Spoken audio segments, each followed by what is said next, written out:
In all burn-related injuries, it is important to estimate the total body surface area burned to determine the severity of the injury.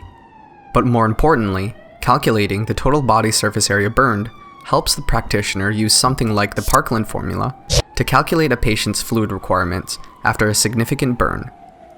In order to do this, we use the rule of nines.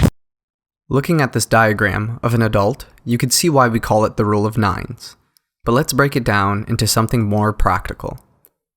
Taking a look at the head, it is worth 4.5% for the front and the back, or a total of 9%. The torso is worth 18% for the front and another 18% for the back, giving you a total of 36%. The anterior and posterior arm are 4.5% each, for a total of 9% in each arm. The front and back side of each leg is worth 9%, for a total of 18% for each leg. Additionally, the groin area is worth 1%.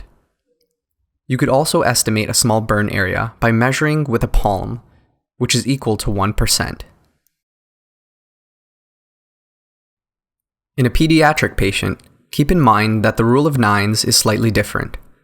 The head in this patient population is much larger, and so it is worth 9% for the front and another 9% for the back, for a total of 18% for the head. The other difference in the rule of nines is in the legs, which is worth 7% for the front and 7% for the back, for a total of 14% for each leg. All other percentages for the rule of nines in a pediatric patient remains the same as in adults.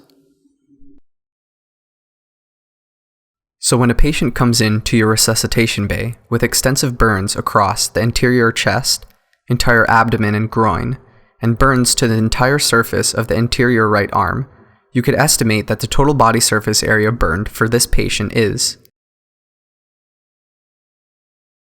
approximately 23.5%.